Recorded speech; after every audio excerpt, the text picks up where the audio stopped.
Thank you for joining us today, and welcome to the second of a series of webinars focused on diversity, equity, and inclusion in the aerospace community and workforce. Today's conversation will be focused on the experiences of women in the aerospace community. This session has been developed in collaboration with the American Indian Science and Engineering Society, the National Society of Black Engineers, the Society of Hispanic Professional Engineers, the Society of Women Engineers, and the American Institute of Aeronautics and Astronautics as a feature of the ASCENDxWebinar series.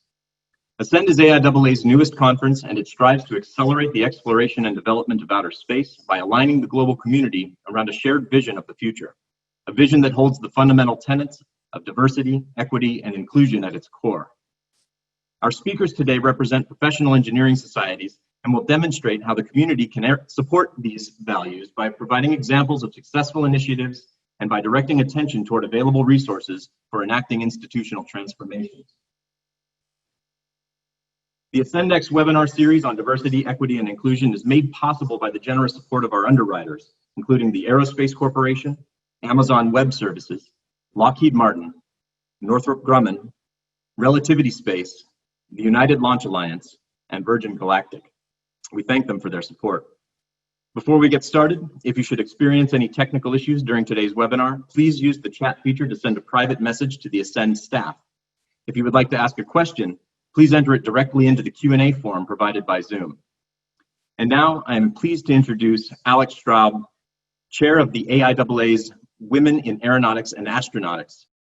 Hello, everyone, and welcome to part 2 of the Diversity, Equity, and Inclusion in the Aerospace Community webinar, hosted by the American Institute of Aeronautics and Astronautics. My name is Alex Straub, and I am this year's chair of AIAA's Women in Aeronautics and Astronautics Committee. This ASCENDxWebinar is an extension of the excellent conversation that began last week with panelists discussing pressing challenges for African Americans in the aerospace workforce. If you missed it, I encourage those of you who were unable to attend to check out the recorded session on the Webinars tab at www.ascend.events. But the focus of this session is addressing the experiences of women in the aerospace community. As of 2018, women represent only 15% of the professional aerospace workforce.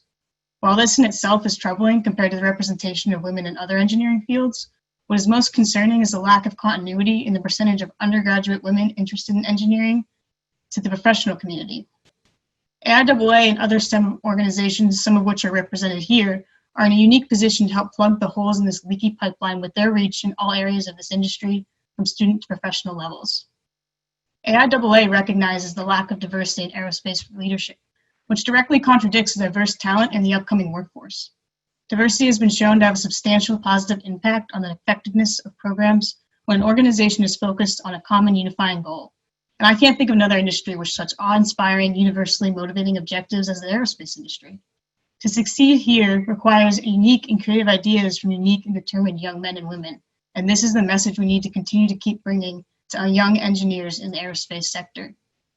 WOA itself was established as an AIAA committee in the summer of 2019. We began as a primarily student-centric group focused on increasing women in the aerospace field beginning at the undergraduate level.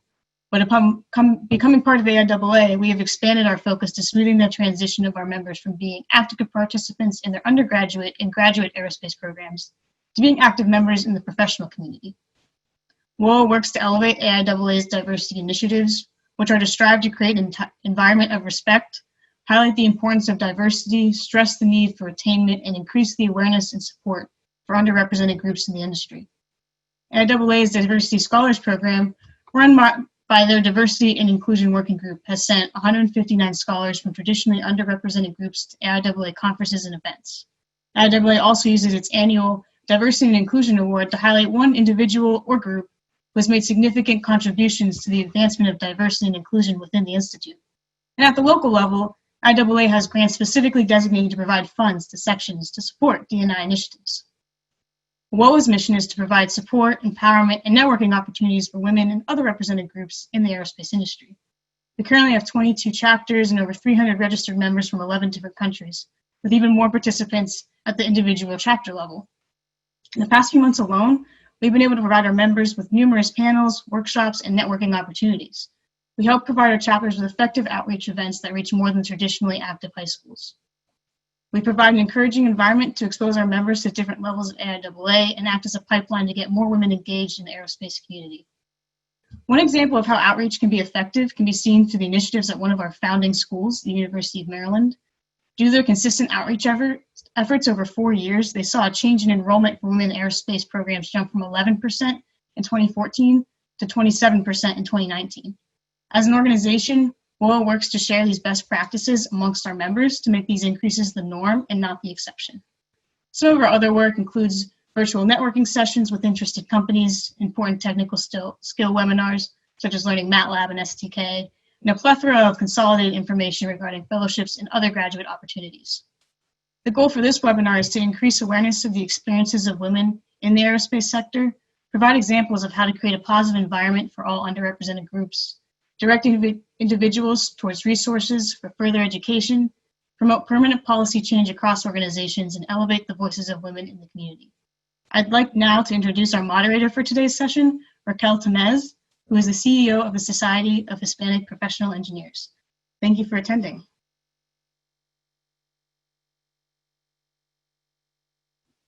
All right, thank you. Thank you, Alex. Good morning, everyone. What an honor it is to be here today. I am Raquel Temez, the CEO of SHIP, the Society of Hispanic Professional Engineers, and I will be your moderator for today's session. So thank you to all of you who are attending and participating, and thank you too to our prestigious panelists for taking the time today to join us. And a special thank you and shout out to American Institute of Aeronautics and Astronautics for setting up this dynamic session focused on discussing the experiences of women in the aerospace community, the opportunities and challenges faced by their members and the respective members of our organizations, and the work to highlight what the societies are doing towards diversity, inclusion, and equity. I'm excited about the next hour that we'll spend together, and I'd like to share first how things are going to play out. So each panelist will have 10 minutes to provide a high-level overview of their respective organization. So that will be a total of 40 minutes. Then for the remainder of our time, we'll address several of the questions that were submitted during registration. It's not likely that we'll get to all 15 questions, but we'll try and get through several of those. All of the panelists were given the opportunity to review each of those questions. And let me tell you, we were very impressed with the thoughtfulness of those questions. So thank you for those of you who submitted those questions in advance. After the Q&A, and right before we wrap up, each panelist will have an opportunity for 1 minute takeaway to share with each of you. So let's get going, and I'll start off by sharing a little bit about SHIP. So over 40 years ago, SHIP was launched by a small group of engineers in Los Angeles. And today we have near 14,000 members. These are Hispanic students and professionals, comprised of near 300 chapters across the US, organized into 7 regions. And almost 5% of those SHIP members are focused on aerospace and aeronautical engineering. And some of our most devoted industry partners include Boeing and Honeywell, Lockheed Martin, and Northrop Grumman. Now, I only have a few minutes, and I want to be deferential to my co-panelists, but I would like to share a little bit about our SHIP Tina's program. That's one of our most popular programs at SHIP. And the tagline for this program is Igniting Latinas in STEM. And we're celebrating our 10th year anniversary. We started this program because we know that it's critical for women in STEM to have a support network, a community of like-minded women with shared experiences, so that we can grow the number of women in STEM, and especially so we can lower the attrition rate of women in STEM.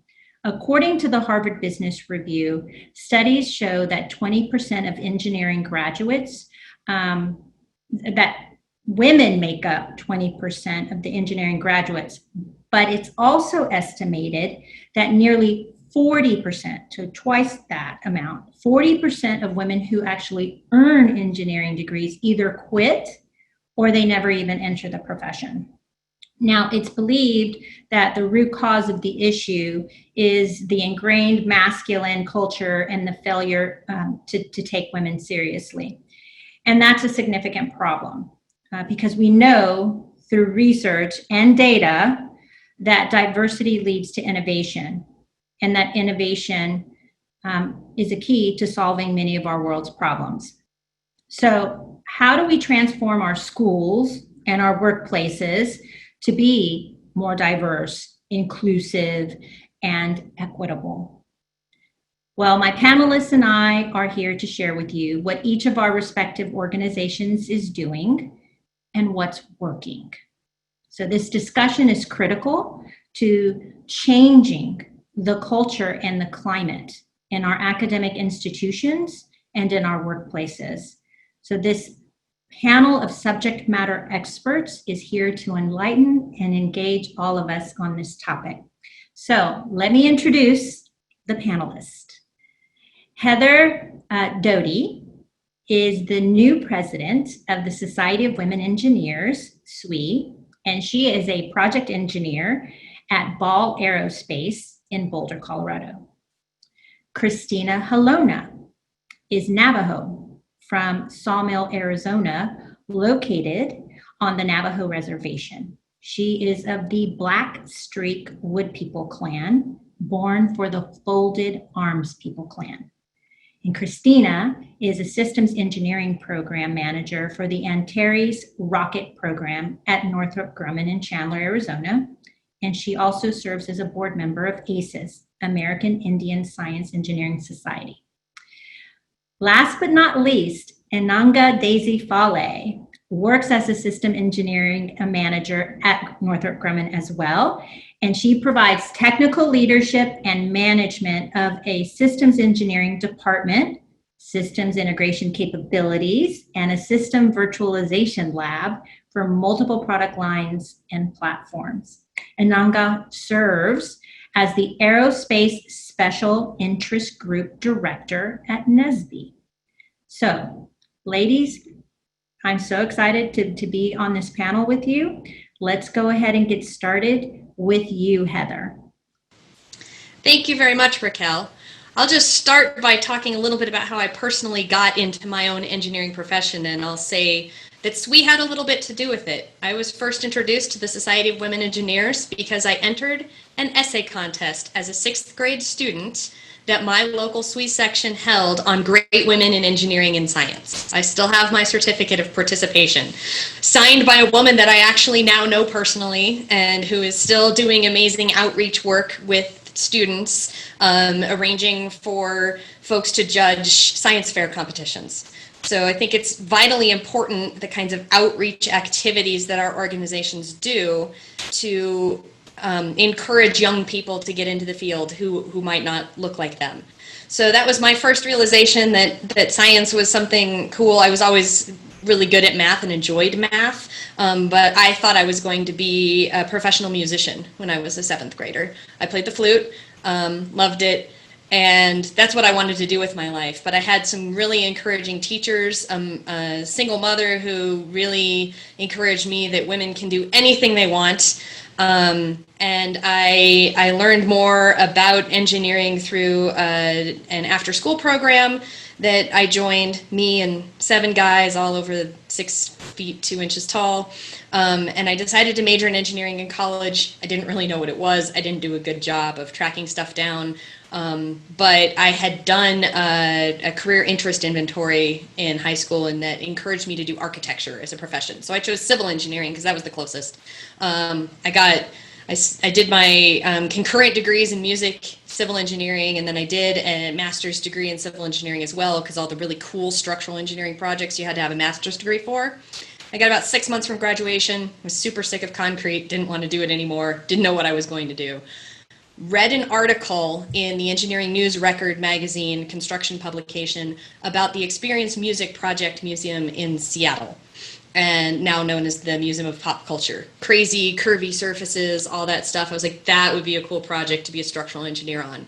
Read the article. They contracted all the structural engineers for that project from Boeing because no one in civil engineering at that time was doing the 3D modeling necessary to do the math behind the engineering. So I was like, oh, I can go into aerospace. I'm going to do it. I'm going to go work for Ball. I went to CU Boulder, so it was just down the road. I decided I wanted to work for Ball. It took me a little longer to convince Ball that I was a good fit just because I didn't have the right into the right people right away. But I got there and I've never looked back. I've been at Ball for 19 years.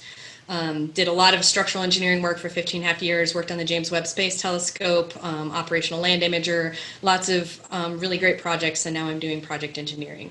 But all along the way, SWE has been a major contributor for me personally. I remember I got a certificate of merit also as a high school student from my local SWE section. And that was the same day I got information about the Greek system at CU. And my mom said, you know, that's a good background for some other people, but I think you better find these SWE people. I think they'll be more your people. And boy, was she ever right. I got there, I met some of these amazing upperclassmen in my program, and I never looked back. I've been in SWE leadership ever since, all the way up to becoming president of the organization. And that's because really at that point in time, I had found my people. And I think that is what all of us are looking to be when we participate in these societies and these organizations. We're looking for that community of people who have a similar experience, people you can reach out to and say, hey, I just experienced this. Do you think there was something really behind that? How can I handle this situation? You know, we've all had those situations where we're like, well, is this person acting like this because I'm female, because I'm young, because he's a jerk? I don't know. But it's really helpful to have those folks to reach out to. So I'd like to share a little bit about SWE. We've been around since 1950, and we have over 42,000 members now. So SWE is the world's largest advocate and catalyst for change for women in engineering and technology. We really seek to help women reach their full potential as engineers and leaders through networking, professional development, the shaping of public policy, and we also inspire young girls to become engineers. I talked a little bit about our outreach, but we have our SWE Next program where anyone over the age of 13 can sign up, or parents and, or adult influencers for younger children can sign up, get information about SWE programs, outreach activities, fun experiments you can do at home, or more information about our scholarship program. We gave out over $813,000 in scholarships to young women to pursue engineering careers last year. And we're very proud of that program. Additionally, you know, once you get into the pipeline, we have a very active and vibrant set of sections at the collegiate level and all the way up through the professional. In terms of professional excellence, that's one of our pillars. We offer, of course, a variety of conferences, and also even before this whole COVID situation, we had a wide range of webinars that we offer to our members and also non-members, but non-members have to pay a fee. And I think all of us will agree, anyone is welcome to join our organizations if you believe in our missions. So I'm actually a member of all 4 organizations that are here today. And proud of that. And I really appreciate the allies who sign up and support what we do as well, because we can't make progress without the folks who are already in power. But some of our upcoming webinars that might be really interesting to some of the folks here that we have, on August 20th, we have Empowering Women at Work, Why and How to Sponsor Others. On August 27th, we have Difficult Conversations about Race and Gender, Building the Skills for Productive Engagement.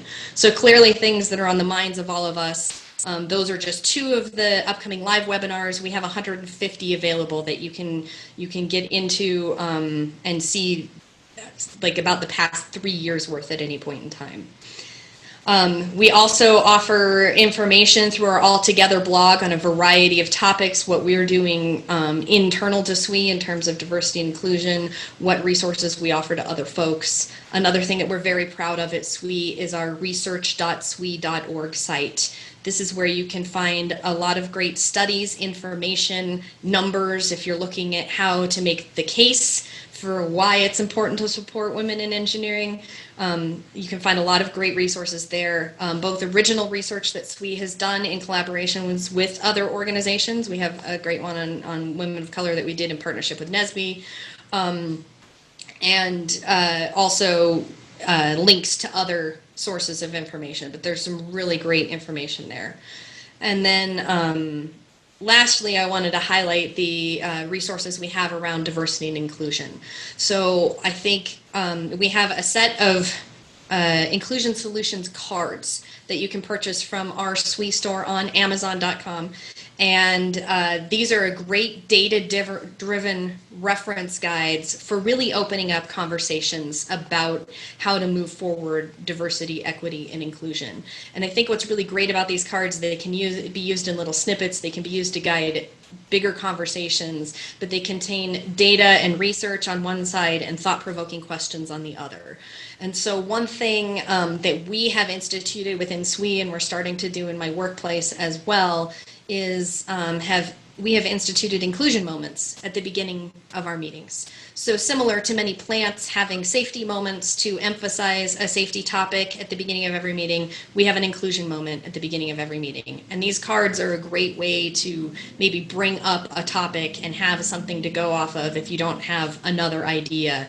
But I think having those opportunities to bring forward and highlight and discuss ways to be intentionally inclusive is how we all get better and move forward. And sometimes those conversations are uncomfortable, but I know as our CEO at Ball likes to say, making the uncomfortable comfortable is how we make progress. And everybody at SWE, we look forward to doing that as well, and appreciate our partnerships with all of these organizations here. The one other thing I want to share is we do offer joint membership with everyone here at the table, NSBE SHIP and ACES, so that lets people join both organizations at a reduced cost to joining them each separately. And I think understanding that intersectionality is super critical as we move forward for equity for all. All right. Thank you, Heather. I mean, and wow, from 6th grade to the C-suite at SWE. That's awesome. What a great trajectory. It's been awesome. You know, 3 years ago, because I've been serving as the CEO of SHIP for 3 years, and one of the first things I did in preparation for my interviews was actually go to the SWE website. And I was so impressed with all of the resources that SWE provides, just very timely, cutting edge, relevant, very comprehensive resources. So kudos to SWE. I very much enjoy working with Karen Hording, the CEO of SWE, and we appreciate the joint membership at SHIP, in between SHIP and SWE. So thank you for that. Let's move on to Christina. You have the floor, my dear. Hi, good morning.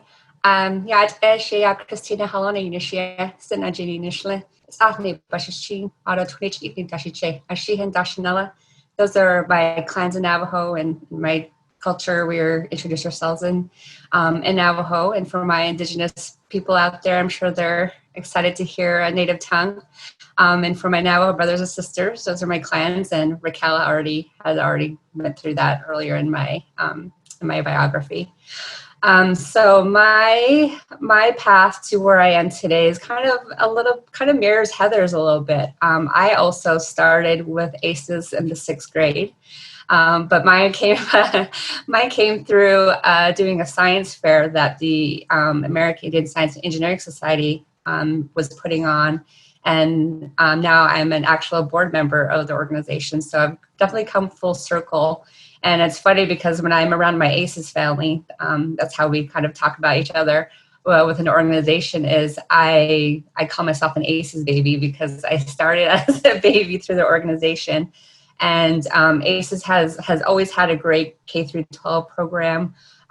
We've got many programs, like I said, like the science fair. So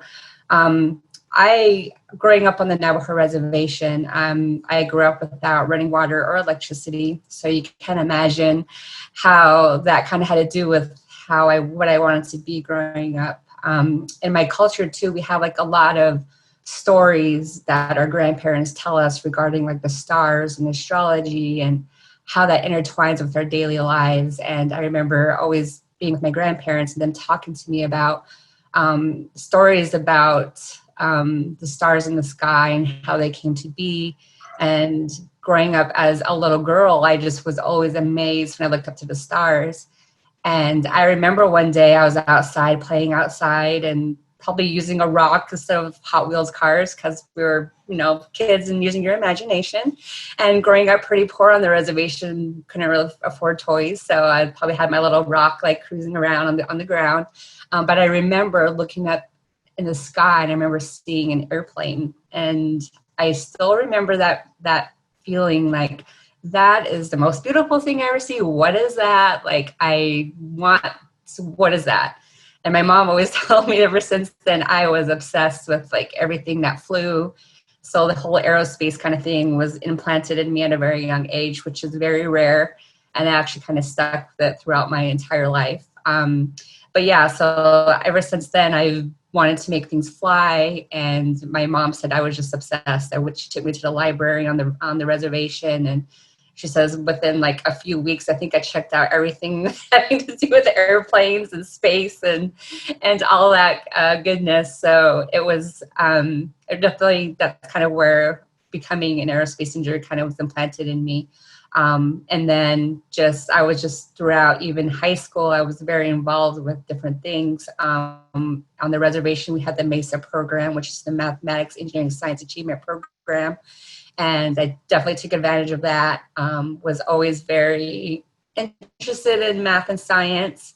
I loved it. I wasn't maybe like the best student at it, but I just enjoyed trying to figure things out. Solving problems is what I really enjoyed. So I just knew that I wanted to be an aerospace engineer, and that took me to undergrad. But even throughout high school, I became, part of ACES and was a student member. When I went on to undergrad to study aerospace, I also became the ACES chapter president at my undergrad school at Arizona State. And then took advantage of the various programs like the scholarship program that ACES has, and also did many internships through ACES. They had partnerships with like NASA and the Department of Energy and the FAA, and those are some of the programs I took advantage of when I was an intern for ACES. I did an internship in Washington, D.C. with the Federal Aviation Administration and the Department of Energy, and later on did an internship at NASA Ames in the Bay Area as well.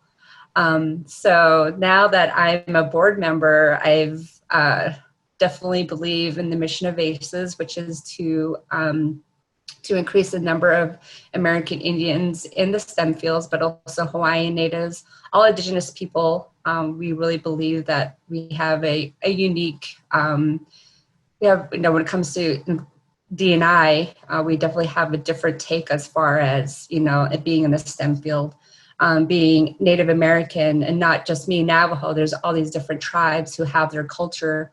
And that's I think that's definitely what kind of separates us a little bit from the other organizations, is that we definitely have to kind of learn to live in like two worlds. You have our modern world that we live in every day. I go to work, I'm an aerospace engineer. This is what I do. I work in the interiors program.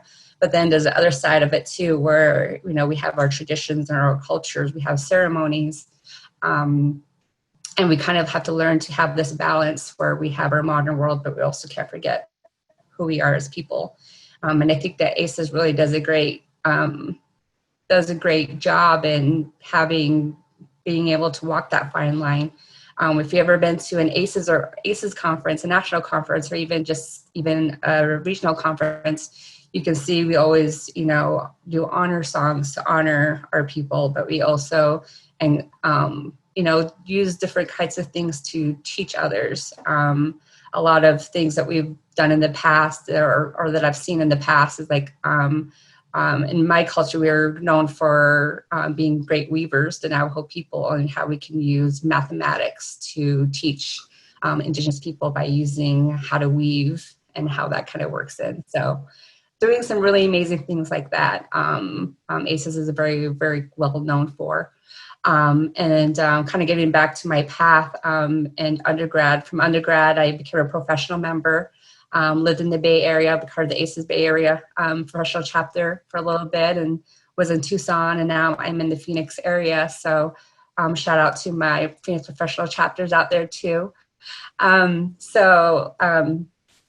Now that I work for Northrop Grumman, I'm our program manager for the Antares rocket, and our primary thing is to take cargo to International Space Station. I just think that's how cool is that? You know, from a poor girl living on the reservation with that water, electricity is now putting things into space. So it's definitely come full circle. Definitely have a unique backstory, and I'm sure a lot of you in the audience can definitely relate to coming from a hard place and definitely turning into a positive.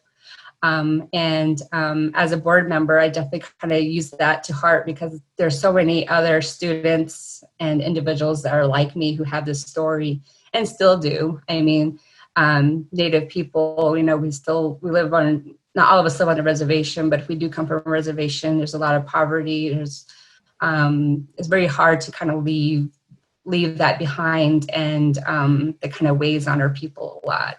But I'm hoping that if they see someone that looks like them, who's grew up just like them, and sees like my story or sees how I am successful, that they can also use that as part of their lives as well going forward. As far as the organization is, we just like Heather has said, for Sui, we welcome our allies as well. ACES has over 5,600 individual members. We're a much smaller population, not just as far as organization-wise, but it's just, Native people are small people, even in the greater scheme of things. We're like less than 1% of the population in the United States. So, but we have 5,600 individuals strong, and we have a national conference coming up, which is going to be a hybrid this year. That will be in October. So dates are October 15th through the 17th. If you're interested, you can go to the aces.org website to learn a little bit more. And hopefully you'll take advantage of the virtual workshops. And if you're in the greater Washington area, it's going to be in Spokane. So if you can just kind of drive down and be there, then we welcome that as well. But yeah, I'm just happy to be here. I just kind of want to share my story.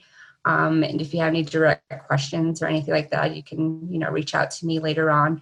I don't want to take up all the time. I know we have a few, Inigas is coming up next. So, but I just want to share my story and give a little feedback on where I've come from and how it's definitely helped me get to where I am. ACES has definitely, helped me become the professional I am today.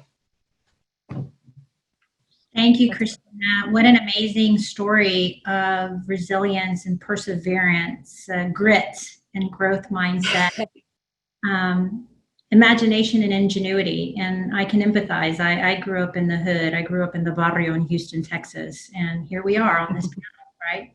And I think it's important for us to show up like this so that we can serve directly and maybe indirectly as role models and mentors. I think in a community of women in STEM, it's important for us to show up like this. So I'm really honored and excited to be a part of this panel. ACES is one of my favorite conferences. It's so very powerful. And Sarah Echohawk, the CEO of ACES, is one of my favorite people in STEM. And I really appreciated your comment about teaching math through weaving. I recently did a keynote speech at NABE, which is the National Association of Bilingual Educators. And what I proposed to them is that math is a language, and that Hispanic students, Latino students, who speak English and Spanish, if they became proficient in math, would be multilingual. And so I think math is a universal language, and we all need to really be focused on teaching girls to be okay, and to be okay with math and to be good at math, right? Because even though I was good at math, nobody encouraged that.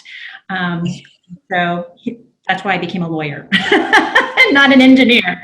But we are going to move on to Anenga, who's representing NSBE. So Anenga, the floor is yours. Thank you. So when I think about my story, I want to tap on what you said in terms of having mentorship and seeing examples. My story is slightly different. My dad is an engineer. He's a mechanical engineer. And throughout my lifetime, and my mom is in the healthcare field as a nurse. And so every day I went to work with one of them. And so their goal was to allow me to see their jobs, to understand what does it mean to work in this field. My dad took me to every air show known to man, every fighter museum as well, just kind of going over different technology. And then we had a different breadboard kits, and so we would do different design projects at home. And so one of the things when I come to NSBE, I look at is how are we giving people access to those opportunities? So obviously, the things that my parents have done have set me up to be able to consider engineering, to consider pursuing engineering. And so NSBE has been around for quite some time, since 1975, and it actually started off in Purdue. And it's really been set up as an organization to really look at how can we facilitate growing the pipeline of engineers to transform the communities that they reside in. And so the goal to do that is you do that through different experiences. So NSBE has programs like SEEK, which is our engineering, which is one of our engineering opportunities to really allow people to gain access and understanding over the summer as kids, giving them that initial access to have engineering experiences. Recently, when I was at an NSBE meeting, they like to bring all the leaders together to talk about fulfilling the mission of NSBE to really staff the pipeline with enough engineers. They said, we often hear about people having that example. Are they the first person to go to college? And the chair at that time had asked the question, are you the first engineer in your family? That's not the case for my family. I have uncles and my dad and so forth. But that kind of stuck with me. And so when we look at the organization, NSBE, and we look at the aerospace industry, how are we helping facilitate the infrastructure for those people who don't have that initial access? So what NSBE does is to achieve this goal, we've chartered special interest groups. And the special interest groups are to help promote technical excellence across research, outreach, advocacy, and development. There are 11 special interest groups. These focused initiatives build a roadmap to help partners and members transform the industry. And we really want to position people to think about how to resolve technical issues, also specifically to those technical issues impacting the communities to which they reside. The Aerospace Special Interest Group has almost a 17-year history of driving aerospace-specific technical advancement and discovery in our members. So a subset of the 25K that NSBE represents, there's about 5,000 members that subscribe to the Aerospace Special Interest Group. And really, the goal is to set up supporting those people throughout their lifetime. So we have K through 12 all the way through retirement. What type of programming are we providing to facilitate the progression of your career or impact in the industry? That is focused on facilitating opportunities that set up, strengthen, and stretch an individual's ability to contribute to really shifting the technical trajectory of our industry. We want to provide opportunities where an individual's personal passion can be exercised through the Aerospace SIG. The Aerospace SIG is a platform that will allow you to make inroads into industry. Let's say you work in a parallel industry and you don't know where to start. So there's different research projects that you can do for fun. There's different outreach projects that you can do, advocacy, different technical development conferences. This October, we'll be doing an Aerospace Technical Forum. It's a virtual forum just to give individuals access to some of the technical leaders in industry to really gauge where things are going.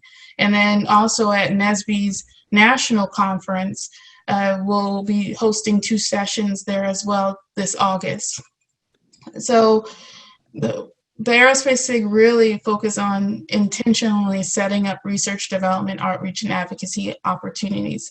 Having that empowered community is important to us. We really want to position people so that they can define and develop future solutions. And so we work closely with our partners to figure out how can you leverage the Aerospace SIG to be that catalyst to help fulfill the mission of your organization and also the mission of our members.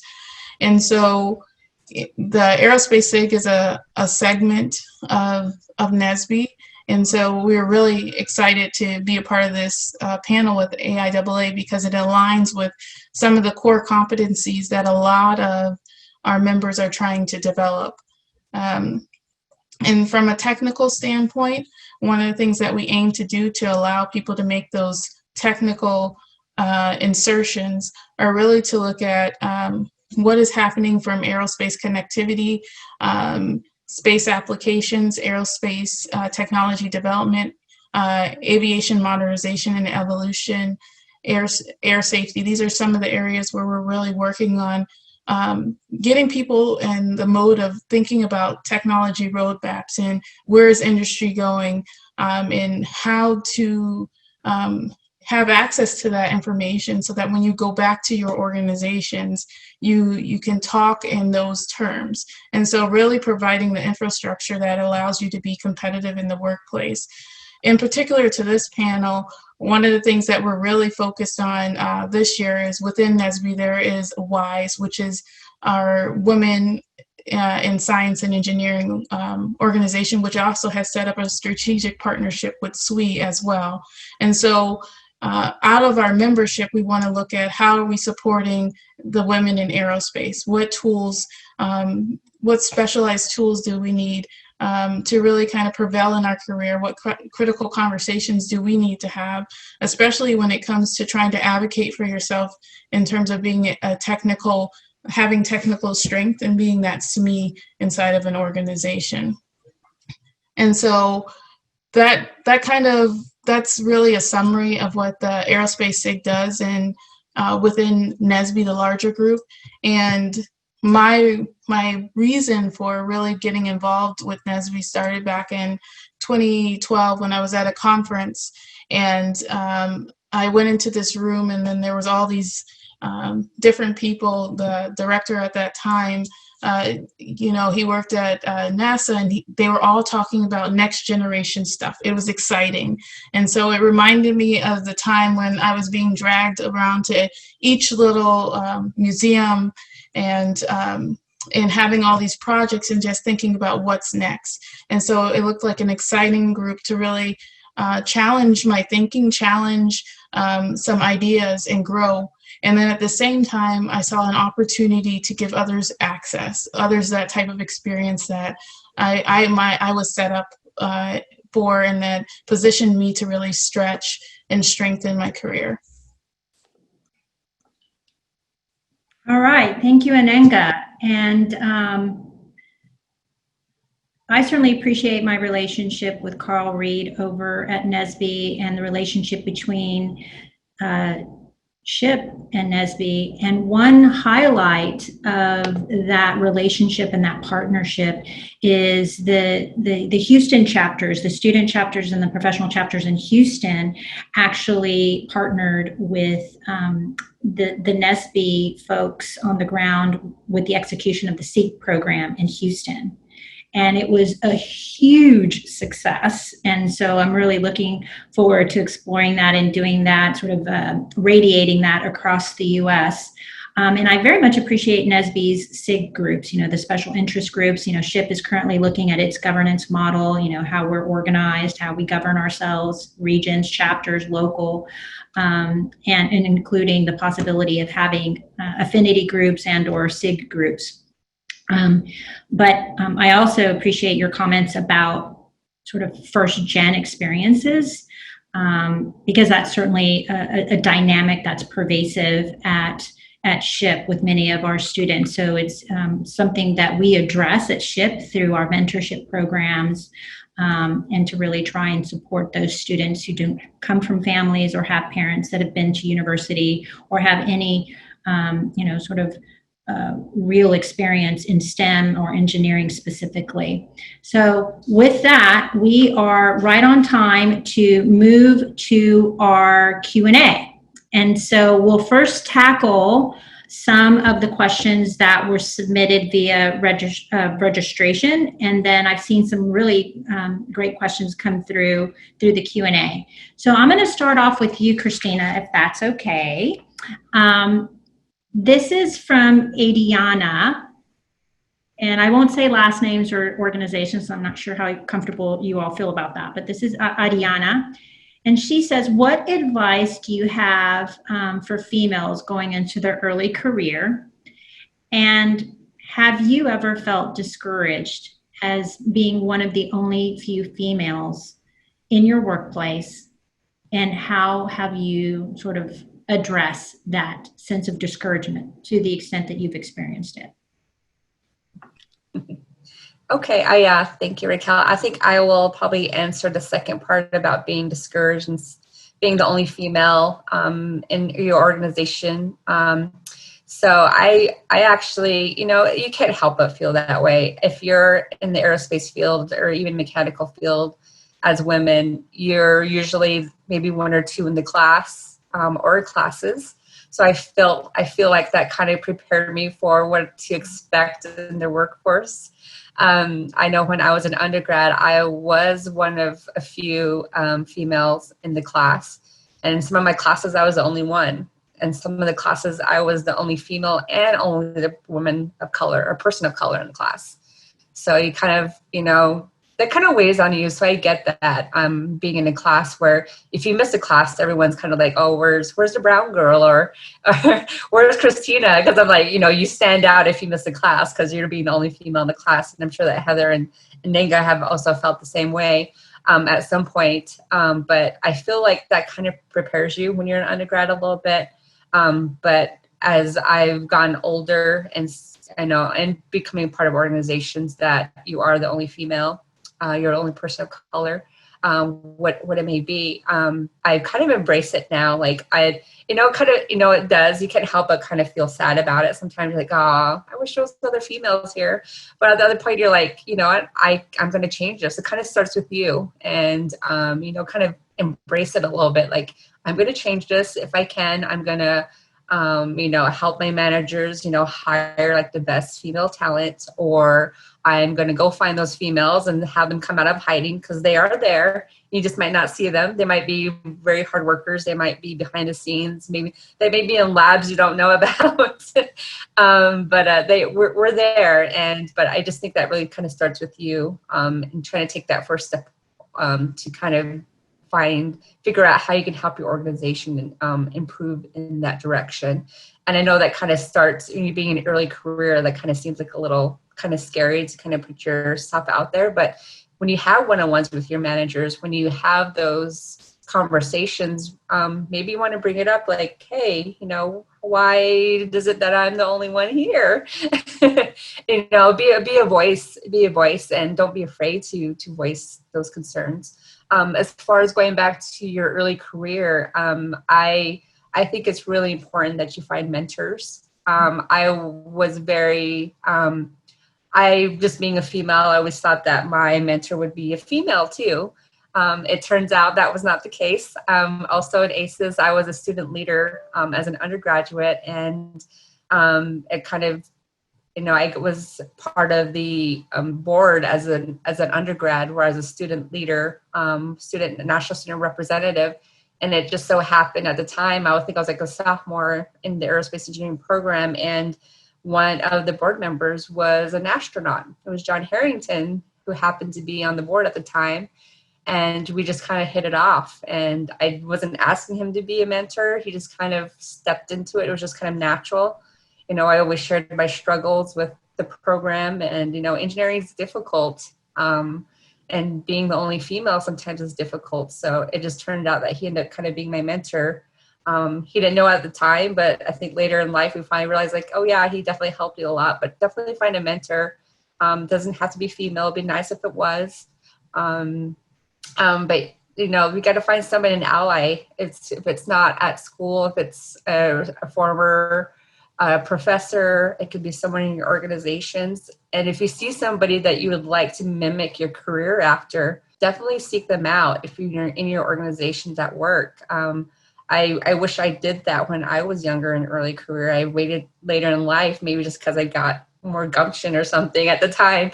But I just really wish, like, oh man, if I did that like 5 years ago, maybe things would be different. So those are my advice for early career. Great. Thank you so much, Christina. And I would echo that as well, as far as mentors and seeking those out, and to the extent that they can be natural as opposed to formal. All those formal mentorships are extremely valuable. And I have all kinds of mentors. I think most of my mentors are actually white men. And there's a lot of similarities between, diverse talent in STEM and diverse talent in the practice of law, right? So my background is law, and I used to say, with respect to Latina lawyers, for example, that we were like these unicorns. You see us and then you don't, and we need to change that dynamic. And no doubt, I think the advice that I give young SHPTinas and the young members, the student members at SHIP, your job early on in your career is to be excellent. To be excellent at what you do, and to be recognized and acknowledged for that. And while you're doing that, to hone in on your communication skills and to have effective communication skills. And part of that is honing in on your advocacy skills, because there's a lot of people out there talking a lot and talking loud, but they're not effective. They're not advocating effectively. So let's move on to Anenga. I want to ask you about intersectionality. And this was one of the questions that came in during our during registration. How can we best address intersectionality, and what challenges are unique to women in aerospace compared to STEM overall? And so if you can just like really be succinct about that, because we've got several really great questions to go through here. But what are your thoughts on intersectionality, and specifically for STEM and aerospace in particular? Anenga, you need to go off mute. Thank you. That's a very good question. And one of the things that really comes to mind when we're talking about intersectionality is basically how are we connecting? Let's say if you're female, if you're of a specific race, how is that going to impact your ability to really prevail in that particular industry? So within the aerospace industry, one of the ways that we have to deal with that, I think, is really look at, as leaders, how are we being intentional about pinpointing opportunities to reach across? And if we have individuals on the team, how are we being intentional about making sure that let's say from a K through 12 standpoint, the number of people from a female standpoint, from a race standpoint, having access to different training programs within aerospace or aviation and so forth, may be low because they might not be in a neighborhood where those types of programs are offered. Are we willing to kind of notice that? Some time ago when I lived in Cedar Rapids, there was a program there where the businesses really focused heavily on really looking at how could they set up this training program to really have students learn more about the aerospace industry, do different projects. And so this came up in the webinar last week. They kind of met the students where they were at. One of our panelists mentioned that and really looked at providing those programs so that we could we can diminish the gap and really try to give them access to those different tools. And so those are some of the initial things I think about when that question comes up. And then from the aerospace SIG standpoint, that is really how a lot of our programming is set up, is to look at how can we fill that gap. Excellent. Okay. Let's thank you, Anenga, for commenting on that. I've got a question for you, Heather. How do we work to overcome the misbelief that diversity means promoting people based on identity, not on merit? Yeah. Well, first and foremost, with the facts, because there's no organization on the planet that wants to water down the workforce. It's an unfair representation, and acknowledging that is important. I think how we address this depends on where you are and whether this has been a comment that is made about you personally or something that you overhear. But I think as leaders in organizations, I think it's really important to message about equity in the same conversation that we're having about diversity. Mm-hmm. So, as Raquel mentioned in the intro, there are studies all over the place that show that diverse teams produce better results. We know that. I mean, if you have a bunch of people who think just like you, like if everybody thinks like me, who's going to catch the mistakes that I didn't think of? That's what I want to save myself from. So we know that is better. But I think a key part of the conversation we need to have is that different does not equal deficient. And we have to challenge our own assumptions. We know folks who are like us or who, how we ourselves have become successful. There are other paths and other ways to accomplish goals. I remember having a conversation with someone who was evaluating potential candidates for a leadership position. And this individual shared that another individual, this person doesn't really, I don't see that they have vision. They really need to, they spend a lot of time consulting with their team. And I said, a collaborative leadership style is just a different leadership style. It doesn't necessarily mean that they won't accomplish the same results. And it's true, women in general tend to have a more collaborative leadership style.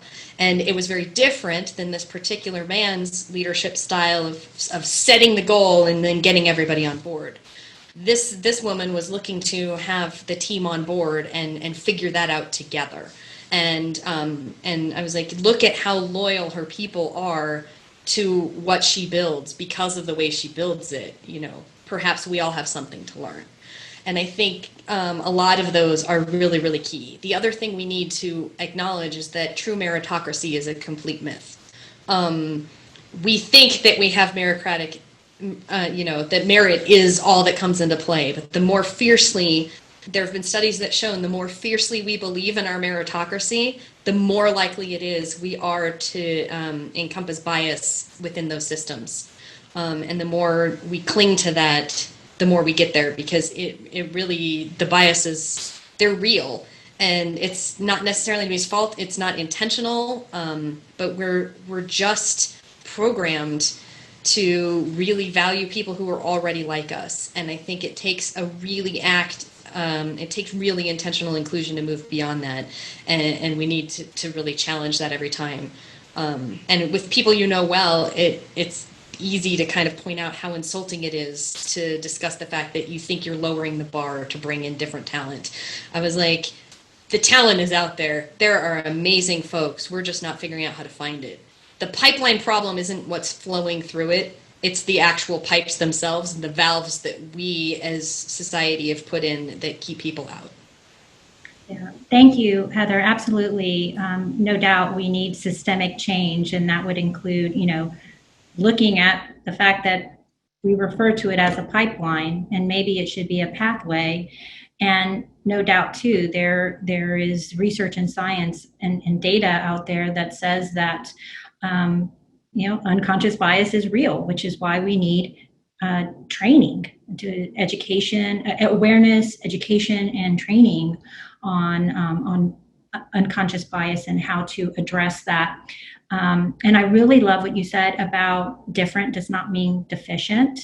And I came across something recently that I read where white men are evaluated on their potential, and women and diverse talent is evaluated on performance.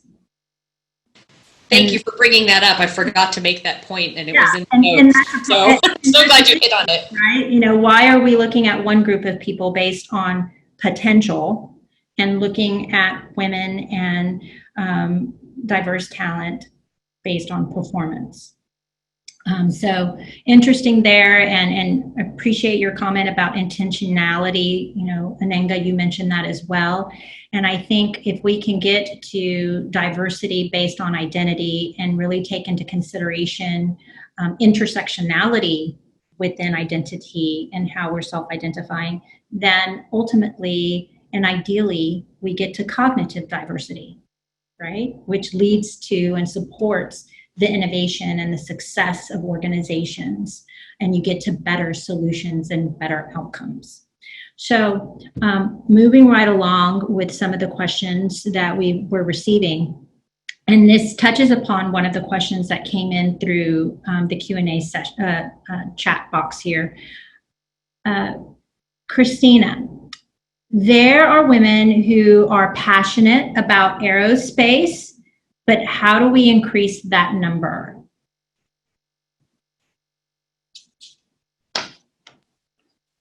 I've had this thought actually for a very long time, especially, I think we can all of us being in the aerospace field, we kind of, see that there's not the numbers there is maybe mechanical or civils.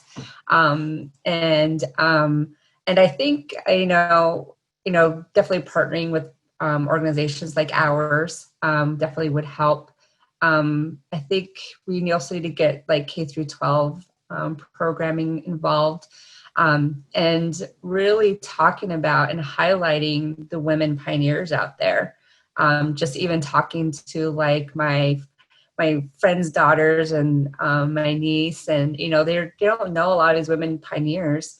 And I remember I had bought a friend of mine, her daughter, a Sally Ride astronaut Barbie, and she had no idea that there was a woman astronaut. She was a little girl still, so she's still but she was just like, how cool is this? And I was just like, we need to highlight more of the women like us out there, and tell our stories and share our stories and let people know that we're there. I feel like the K through 12 program definitely has a lot to do with, with the pipeline of the aerospace field. We kind of get left behind with the other, engineering disciplines like civil, or mechanical, maybe because they're just more, they're more well known. I don't know what the thing is. But I mean, come on, people, we want to make things fly. You want to go to space. You want to do some cool things. Definitely it's the K through 12 programming. I'm a big advocate of that. That's definitely kind of helped me become the aerospace engineer I am today. And that definitely was the foundation for me becoming an aerospace engineer. And I think a lot of the companies and organizations and engineers are on participating on this webinar today is, we should, definitely look into more of that and continue to, put money into K through 12 programming, but also partnering with all of us on our organizations. Heather and Anka, real quick, do you have anything you might want to add to how do we inspire an interest and passion in young girls and women in moving into aerospace? Most definitely. One of the things I think that's really important is to create that culture of inquiry. And so when I say that, is creating that safe space where people can really ask questions and explore where can we take new concepts. So building upon what Christina said in terms of K through 12, a good example of that we do in the Aerospace SIG, recently we have different research projects. And so a company had sponsored us to do a high school event where we gave the high schoolers a white page and said, all right, these are the ideas that people within the Aerospace SIG are researching. What do you think is next? What is the future generation of this project? And so my outreach director, Miss Jacqueline Long, she was talking to me about this idea.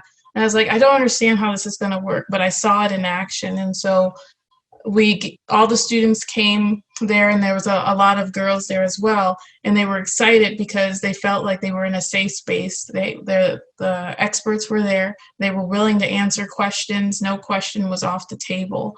And so then they presented their ideas, and then, different sponsors said, we want to continue this idea. And so it's really, when we're looking at our education system, when we're looking at our development systems, how are we building those safe places where we produce those cultures of inquiry, where girls especially feel like it's safe to learn, it's safe to ask questions, it's also safe to try out new things. And so one of those things, as we're developing outreach programs, I think that's essential to it. Absolutely. I think it's about, systems, right? And systemic change, and how do we rewire systems that are in place that are dysfunctional, and rewire them in order to rewire behavior and to create that culture of inquiry and that safe space. And one way that SHIP does that is through our Noche de Ciencias, or Science Night. And we also have Dia de Ciencias, or Day of Science, where we bring in entire families, parents and their young ones, and junior members. Those are our high school members. And we really address two main barriers for Hispanics in STEM and minorities in STEM, and that's awareness. What is STEM? What are the opportunities and the possibilities in STEM? And then access. Well, how do you actually get there? So we do that, and no doubt SWE has programs as well. Heather, do you want to just chime in real quick on how do we inspire passion and interest and actual action? Yeah, I think similarly, bringing the students and also the adult influencers together is super important. Many of our local sections, we have a number of different activities, but they're all aimed at bringing girls in, doing hands-on activities, doing the exciting things. We have many sections do Introduce a Girl to Engineering Day as part of National Engineers Week. My local section hosts Girls Exploring Science, Technology, Engineering, and Math, or GSTEM, every year. What's a little bit unique about that particular program is we bring kids as a field trip from school. It's not on a Saturday, it's not after school. It's the teachers bringing their classes of students together. And they start the day, and a lot of them don't necessarily want to be there, but by the end of the day, the enthusiasm is palpable. They get excited, they get that opportunity to try new stuff. The number of times it was like, I had no idea such and such, right? So it's a lot about that exposure. At the same time, we have the tracks for the adult influencers, like letting them know the key messages. We as the engineering profession are historically terrible marketers, right? We talk about engineering as being like, oh, if you're great at math and science, come into math and science. That's like doctors going out and saying, yeah, did you love biology? That's not how they sell their profession. They sell their profession because they help people, right? That's what we do as engineers.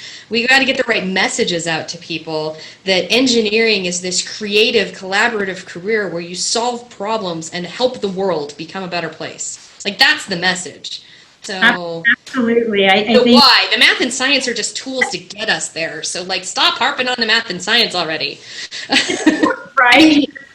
But let's talk about math literacy as being super important as a culture, because it also makes me, here, I'll get off my soapbox in a minute, but it makes me crazy that we find it acceptable for people to be bad at math. Like, no one wants to admit that they can't read, so why are we okay with being bad at math as a society? And I know, preaching to the choir in this one, but that one also makes me crazy. No doubt. I mean, we should all be proficient and well-versed in math, just like we hope that most people are, proficient in reading and writing. But the whole marketing thing, I sat on a panel for the Internet of Things in manufacturing, and the whole manufacturing industry really needs sort of a redo on their personal brand, on their branding and their marketing, right? And how do we get to the why of STEM and the why for aerospace? Surely we can talk about the what and the how, but it is that, sort of the, Simon Sinek, if his whole book on the why. And if you haven't read it, another book by Simon Sinek is Just Cause. It's actually The Infinite Game. It's phenomenal. So highly recommend that. Heather, I want to sort of pivot a little bit here because this one was really interesting to me, all of these questions, but this one in particular, because I know that this is something that SWE focuses on. So is there any issue about women's limitations at work because they act as mothers, because they are mothers? And I'm taking I'm verbatim. Yep. And I understand the question, and I'm also going to ask another one. Are there any issues about men's limitations at work because they act as fathers? Like, why do we think that only one parent matters? I think, that's a critical question. I think it's also important that we all need to acknowledge that everyone has an identity outside of just their job. And the more that employers and organizations can recognize and understand that folks have different responsibilities, your abilities and commitments will ebb and flow based on what's going on in your life, that matters, and we should acknowledge it, but we should all acknowledge it. Men want to be involved in their children's lives as much as women do. But until the men in the company are also saying, I am leaving to go to my kid's soccer game, or I am on duty to pick up the kids, it's not equitable. But the reality is, and I was reading the other day about the history of the word husband, which actually means housebound, and that historically husbands shared in household duties, and now here we are, and we're in COVID, and the reality is that there's a disproportionate negative impact on women who are professionals in STEM, but now they have to be not just do their job, but do the lion's share of the work at home, teach their children, be a wife. It's just a disproportionate impact. And so what specifically is he doing in order to support those women in returning to work? Yeah, and a lot of that is advocating, it's interesting. I recently made some phone calls about the award recipients that SWE has given out, and it was really eye-opening and nice, because one of the men that I called who had nominated a woman in his company for an award, and I was like, congratulations, she won. He was like, what can we do better as an organization? And I think, the COVID situation is highlighting a lot that's already been at the table and what people are looking for. And I think we're starting to really figure out that it's not as hard to offer the flexibility as we thought it was. People need flexibility to be able to do their roles. We've seen it all this spring as two parents are they're both working from home while juggling the kids, and one will put in 2 hours here and one will put in 2 hours there, and really figuring those pieces out, leveraging our communities. But part of the reason that I point out that father issue is because I think it's really important for men in the workforce to really take on, if you are a partner with someone who is also working full time, recognize that impact And I think there's a lot more of that going on. I'm hearing a lot more of my coworkers saying, I actually didn't realize how much my wife was doing before. Right. And taking on more of that burden. And I think we also need to really address the culture of overwork we have here in the US. It's not healthy for anyone. We have this idea that more hours equals better output, and study after study shows that's not true after a certain point. 50 or 55 hours, if you're putting in more than that, like, you're not efficient. You might be working at it, but you're not getting more done. We need to collectively give ourselves a break. We do need to recognize that women do have the disproportionate share now, and we need to be careful and make sure that we don't penalize folks for that. We need to offer the flexibility. We need to support people in their roles, and we need to question. Sometimes more stuff is just a deeper pile. No doubt, and I think the impact of COVID has certainly disrupted how we view working remotely and having that flexible schedule. And when I was a baby lawyer, it was about FaceTime and being in the office. Now we're experiencing a different type of FaceTime, like literally. Right. Yeah, and I'm seeing the leaders recognizing that, hey, my teams are actually getting as much or more done than when they were in the office. Maybe this flexibility thing isn't, so bad. The other thing, so we did a study, a survey study of the impacts of COVID. And what we found, it wasn't necessarily the child care that was super disproportionate. That was slightly disproportionate, but less so than other things. It was the schooling and also the elder care.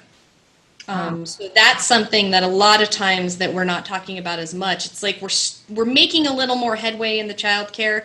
It's not equitable yet, but the elder care is really disproportional on women. That's very interesting, and no doubt COVID and with all the social unrest, we are experiencing a reckoning, right? Yeah. And it's an opportunity. So I remain cautiously optimistic about what we can do here if we just stop and pause and listen and actively listen and learn and then how do we effectuate systemic change. So I want to move to the Q&A questions that are coming through. There's several, and I want to, let's see, I don't want to repeat any questions that we've already sort of addressed. Here's one. How do we create an environment where young females are allowed to fail and learn from that failure? In my personal experience, women and other underrepresented minorities are given very little opportunity to take risk or fail and still be successful. I totally agree with you. I mentioned earlier, white men are allowed, are evaluated on performance, and women and underrepresented minorities are evaluated on their performance. Well, if that's true, then there's little room for a woman or an underrepresented minority to fail and learn. So, Anenga, what is your experience about, this whole concept of fail and fail fast and let's celebrate failure? That might work for a founder of a software company or some white male, who's being evaluated on potential. How realistically, what does that look like for underrepresented minorities and women in STEM generally and aerospace specifically? All right. That's a really good question. And so when I think about that, that is the notion. We want to fail fast and fail early so that we can produce better and more robust systems. But that really heavily depends upon the risk tolerance of the organization. And so when we say that, one of the questions that I always ask the leadership is, what is your risk acumen? Are you budgeting money that really allows for that exploratory phase so that, people can exercise some ideas and work from that? And so I don't necessarily have a solution to approach that. One of the things that comes to mind is, where can you try to get experience early before you reach some of those different scenarios? That's not a solution to the industry or, you know, that particular problem. But one of the things that we work on is, let's say, for example, you want to be a systems lead or a tech director on a program. Through the Aerospace SIG, there's different projects where you're leading a technical team on a research concept or idea. You're following the systems engineering process. You're hosting different program reviews. You're writing technical papers, and you're getting feedback from industry professionals, whether the team is made up of students and professionals, to really fine-tune that skill. And so when you get in those scenarios at work where the risk culture or tolerance is very low, at least you've had an opportunity to exercise that skill set in a safe space.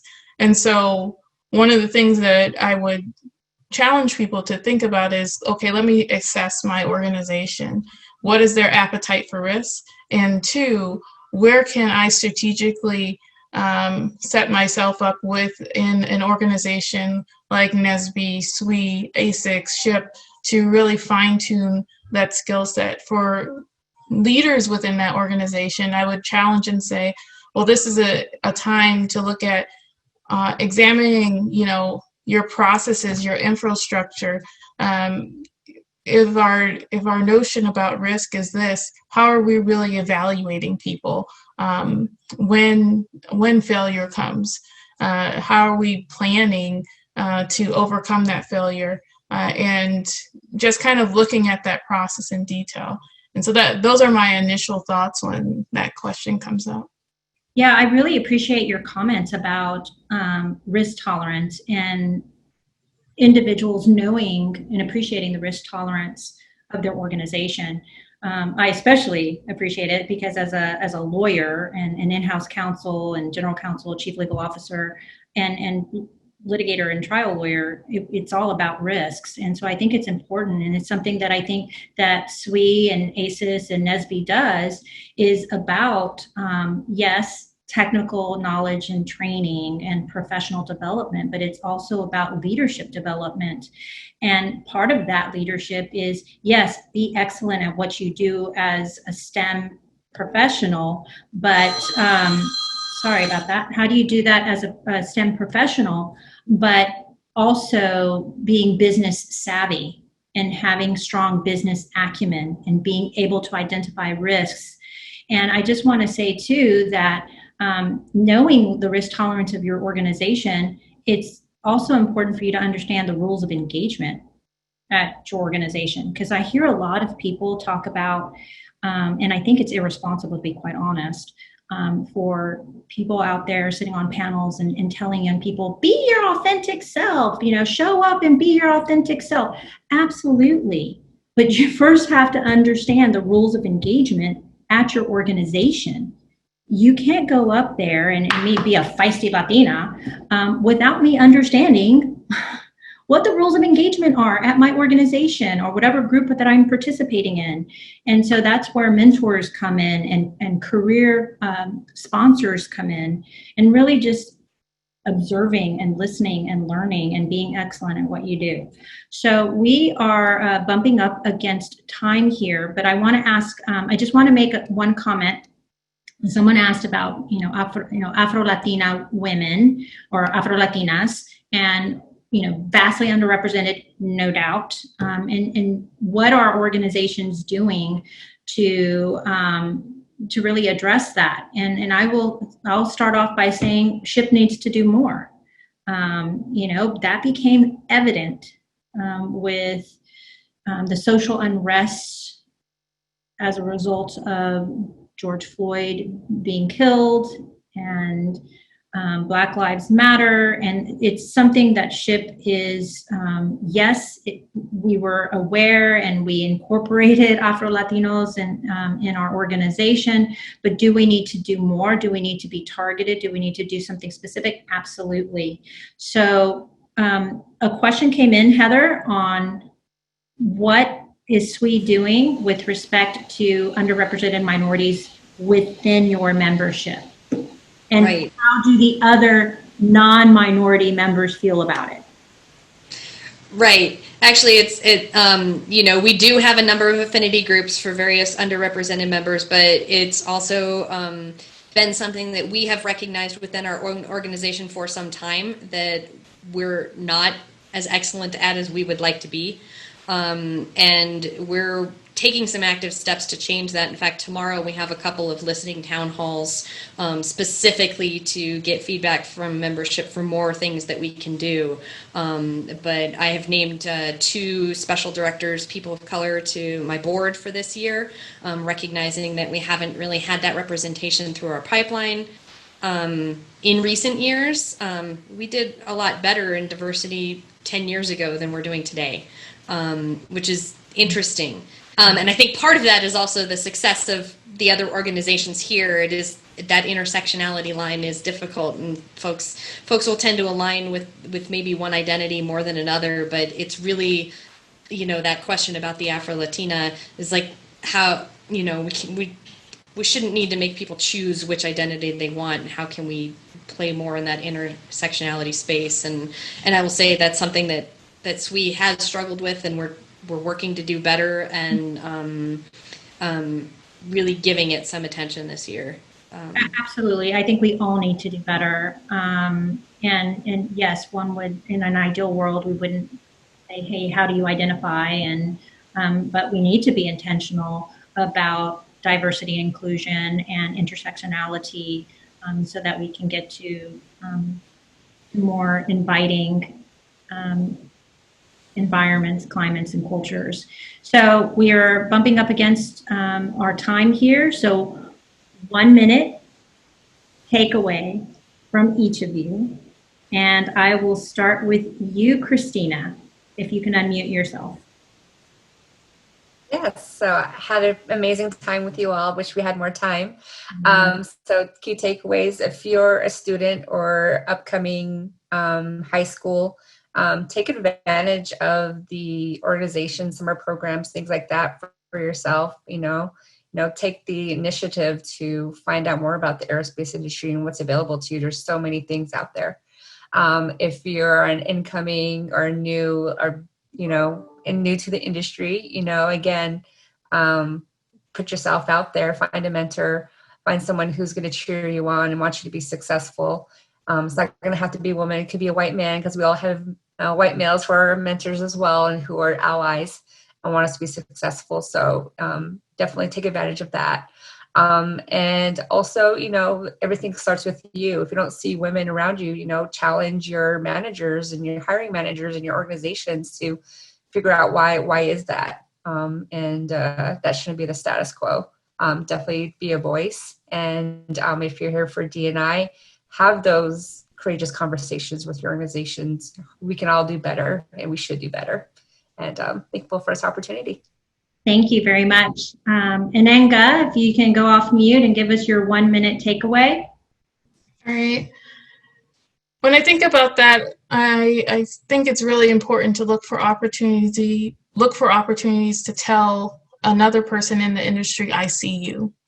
This past December, I was in Senegal for a aviation conference. It was all about STEM outreach. And at the end of the conference, we were taking a picture with all the kids.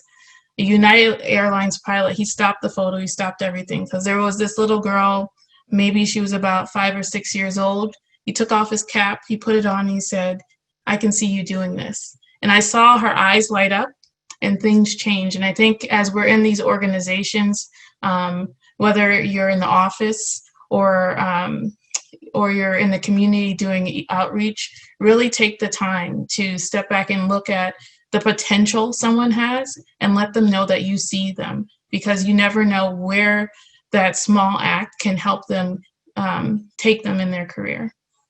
Thank you very much. And Heather.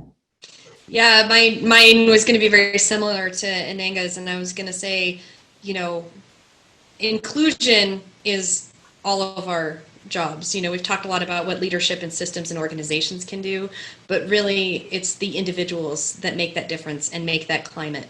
So really think about who you engage with, how you engage. Are you engaging with folks who are different than you? Are you learning from their experiences? Are you listening to their experiences and accepting them as valid? These are important conversations, and you know, think about who maybe may not feel a part of the in crowd, and how can you draw them in and give that experience. I think that inclusion starts with all of us.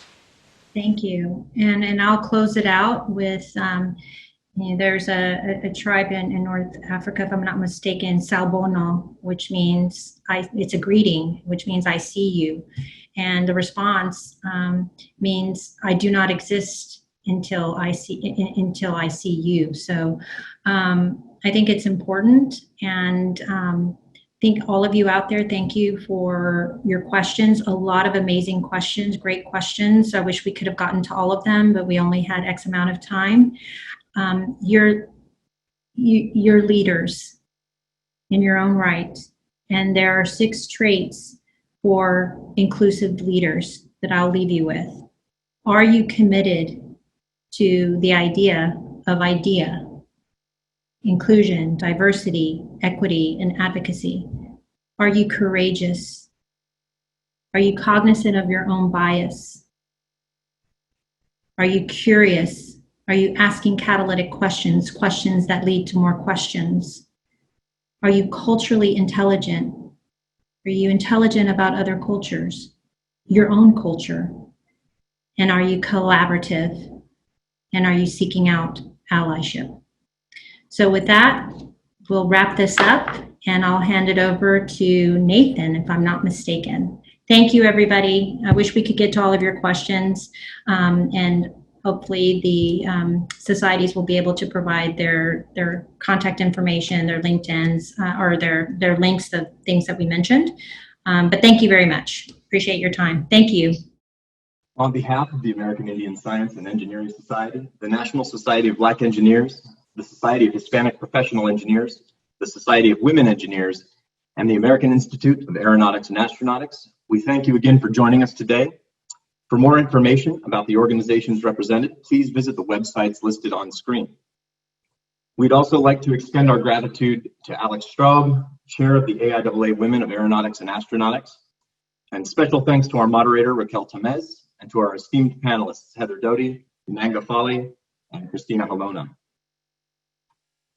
The Ascend webinar series on diversity, equity, and inclusion is made possible by the generous support of our underwriters, the Aerospace Corporation, Amazon Web Services, Lockheed Martin, Northrop Grumman, Relativity Space, the United Launch Alliance, and Virgin Galactic, and we thank them for their support. And again, thank you all for attending, and have a wonderful afternoon.